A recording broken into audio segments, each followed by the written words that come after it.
We're back, we're back, we're back! All right, ladies and gentlemen, we are back for the quarterfinals of the 2015 All-Star 1v1 Tournament! All right, plenty of energy out here. Let's see if we can give some of that energy to our contenders. First up, on the blue side, coming all the way from China's LPL, playing for Team Ice. He cleared a path through the 1v1 minefield, is now angling for a spot in the semifinals. It's Clearlove!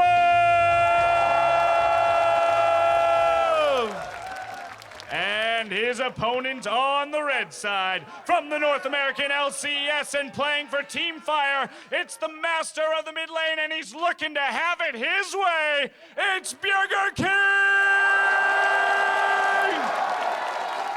Gentlemen, it's time to load up, and remember, no hitting below the belt. Thank you very much, Dash, and if that did not get your adrenaline pumping, the games will. I'm Rivington Business III here with James Stresso Leary, and it's time for some 1v1s. We're gonna pop some poros, and we are gonna get on to Halloween Biz. We are, but Riv, there's one special thing I have to do before we get to our 1 versus 1s, and I need everybody here in the outside crowd to help me. It's a special day. Riv, it's your birthday, so on the count of 3, guys, I want a happy birthday, Riv. 1, 2, 3, happy birthday, Riv! And thank you very much. Present for me. A cupcake now too. let's get to business. I'm set. Gonna have a sweet tooth tonight. Thank you very much, everybody. Glad to be doing some 1v1s, especially with you, first time casting. So let's see what these guys have for each other. Clearlove is your last jungler in the 1v1 tournament right now. Bjergsen, he knows about 1v1s for his entire life. He lives in that lane. What do you think about this matchup? I think this is a super interesting one. We've got Clearlove, who's brought out some really different things. He brought out the Pretty shocking. He brought out the Ziggs, man, that play to save the game. The I just satchel practiced charge. it today. Yeah, I just practiced satchel charging people away from Elf Relics word. today. Going up against Bjergsen, who came in with a clear game plan against Kira yesterday, took the Lucian mirror, absolutely shut him down very early on. This is a real interesting matchup between these two. It was crazy. We got Denmark reps. And what is even more interesting about this is we're down to the 4-4 now. 4 fire, 4 ice. After the first day, it was down to 6 fire, 10 ice. And then 5 ice got wiped out. Fire even had to play against fire and wipe themselves out a bit. But it comes down 4-4 now as it is here in the quarterfinals. And it's going to be amazing. It's you know, you get a point for your team. That puts pressure on the next 1v1 to win that quarterfinal. Absolutely, and of course, the further you get in the bracket, obviously the more points will be scored. So it's right. Like, you know, if you make the top 4, it's a guaranteed 50 points, I believe. So getting even one player in there is a nice little bonus at a minimum. 25. For any of these teams. 25. 150, 50, 25, 25 is the point. So 150 for first place, which is going to be huge since, I don't know what happened. Fire kicked it up in the last few days, and they have tied the points now, not have the points, I should say. Fire just lost that last matchup, so it'll be very interesting. It will be. I'm just so hyped to get into this match. This is such just a different clash of styles. And as I say that, I see we're going in, Riv. I see we're getting there. It's about to go down. Bjergsen versus Clearlove in the 1v1. Bjergsen obviously going to use that mid lane prowess to do whatever he can. We see the brand, the Draven going out. There's been a lot of Caitlyn's, a lot of Gangplanes. Quinn, Lulu is out. I'd love to see some more Kennen. It was fantastic play yesterday, but the bans, they seem to be the same as we have been seeing before. Urgot and Kindred now. I don't know what these guys have for each other. Most players, or not most, I should say, some players have been saying, as Clearlove did, I just practiced this champ today. But then again, he was also getting his information off of regular play match statistics. Right. So is that going to continuously work? Well, I guess the question is, what did Clearlove wake up this morning and go, I'm going to play this? He's going to come out with, like, it could be Malzahar. Like, everybody sees the Malzahar and it's like, ooh, it's a good 1v1 pick. It's actually pretty legit. I love seeing some Malzahar. Bjergsen's made his mind up. He's like, I already took down one of the favorites. So I'm confused. Everybody plays Lucian as nobody's just banned it out yet. It's really becoming a comfort champion for the guys that don't even play AD carry here because you can continuously run it. But Bjergsen's going to get it again. Exhaust, Ignite around the board as we have seen. And Clearlove does lock in the Malzahar. Has not had any great success here in the 1v1 tournament. We haven't seen it too much, no, you're right. I think we saw it one game. Iris played it against the Kate. And we actually saw it a couple of times at IWCA. Right. Very mixed results. So I'm interested to see how Clearlove is going to play this one. We know he's very comfortable on these non-jungle champions that he's bringing out here, but he has to go against Lucian, which is such good early game damage. You get that double tap passive, you get the piercing light, you can push the wave and deal damage to the enemy, and really, really set yourself up such a good early game. The thing that scares me is when you play against a Lucian and you're in Malzahar, or anybody that doesn't have a gap closer or move block to get out of the way, is that Lucian's always sticking to you, especially with Ardent Blaze if you can get it.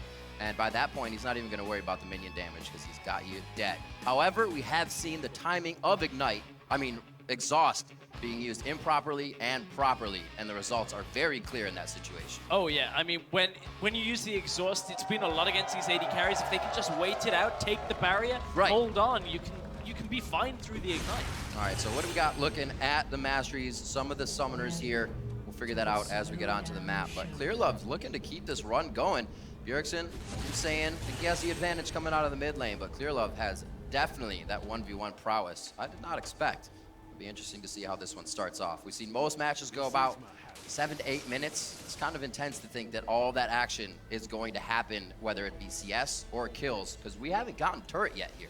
No, we actually haven't, and as you said, a reminder, 100 CS, turret kill, first blood, that's the way to win here. You can see Bjergsen is trying to push up on Clearlove and make sure he can secure the initial damage onto the wave. Clearlove has got AD to start when it comes to his itemization. He's got AP from his masteries and runes, and he's running Grasp with the Undying. So looking for sustain and the ability to push without having to run out of mana here. That's why you go AD on some of these AP champions, is that in the very early game, you can kind of equal the push from an AD champion and get that extra push by using your abilities. Yep. One thing that scares me about Malefic Visions is it's almost harder to get the CS if it gets too cluttered, if things get too scary. And Malefic Visions could actually start to cost you a little bit. However, Clearlove has not used that yet. Just going for silence. That double tap you can get off the middle of that ability. But you can see from the abilities from the extra AD that Clearlove has here, the ability to push. Bjergsen's had to pull back away from the minion wave because as this 7th minion dies, Clearlove gets level 2. Bjergsen equalizes it though, off that front wave, is able to get the timing of the level up and really just shuts Clearlove down. But look at how punished Clearlove is for mana. That mana? There's Grasp with the Undying for both, but Bjergsen says, I have the advantage here. I still don't want to miss minions, plus I get an extra one out of that. We'll see how they continue to play it. Both Clearlove and Bjergsen have made their way to this point in the quarterfinals by kills within their 1v1 matches, so I expect to see that again. And if Clearlove can kill the first 3 melee minions here before Bjergsen, he'll hit level 3 and could look to use that Ignite. That would be a timing for Clearlove, but I don't think Bjergsen's going to let it go without evening it up himself. It actually looks like Bjergsen is ever so slightly ahead on it and will hit the level 3 first. Does get it. Clearlove kind of hanging back in the brush. No vision been used yet. Bjergsen or either side, but they do get that 2-minute looking at the relics for themselves. Yeah, there we go. There is a 3rd minion. I was wondering whether it avoided it, but it was tucked away behind the cannon creep for there. But Clearlove, you could see how punished he was for mana very early on in this game. That's the drawback of going AD. Your actual mana pool is lower, so you have to make those spells count. See what Bjergsen does. So he does any taunts here, tries to get in the head of Clearlove. Does not look like it's going to happen. Will he back, though? A few minions to wait for. Looks like he's just going to get the relic, refresh that magic. Mana, I should say, and get himself back to the lane. Still trying to go aggressive. He has the health advantage, but he'll have to be careful if that minion comes out for Clearlove. On the AD, he's going to do a little bit more damage, especially if he starts stacking it, and that could really catch Bjergsen off guard. But it looks like the most of it is AP. He's already got 26 of that in the pocket. Well, Clearlove is not taking the best of these trades, but now that Bjergsen's out of mana, he may be okay. Malefic Visions ticking down onto Bjergsen is going to hurt, but remember, it's Grasp with the Undying for Clearlove, so he's not getting the extra damage that a mastery like Deathfire Touch would give him. Clearlove, ooh, maybe in trouble. As the Ignite, he gets the minion immediately. Very smart move from Bjergsen. Clearlove very low. Enough minions to really make trouble for Bjergsen, though, so he can't follow through. Waiting one relentless pursuit in, and he could get this kill, but not enough mana on either side. And Clearlove right now has to play. Oh, Bjergsen's got the health relic as well. Clearlove is in such a rough spot right now. He's falling behind in CS a really big amount. 34 now to 26 in this situation. Clearlove has to wait for 6. That's pretty much his only hope in the next couple of minutes, is try and get another all-in at 6, or at least trade onto Bjergsen, but it may not be enough for him. I mean, Clearlove is very close to being, killed in this 1v1 early.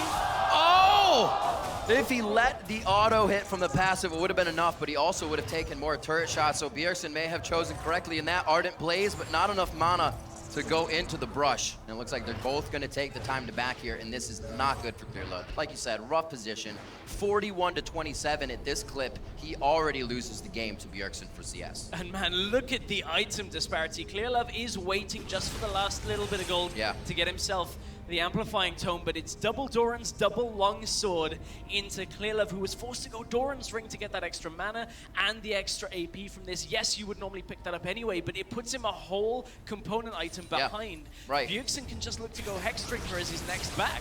See how it works out. It fares for both of them here. Bjergsen actually getting hit by the double touch there, but come out pretty even on both sides. All swords pointing to the right for Bjergsen. So OCD is correctly fixed now.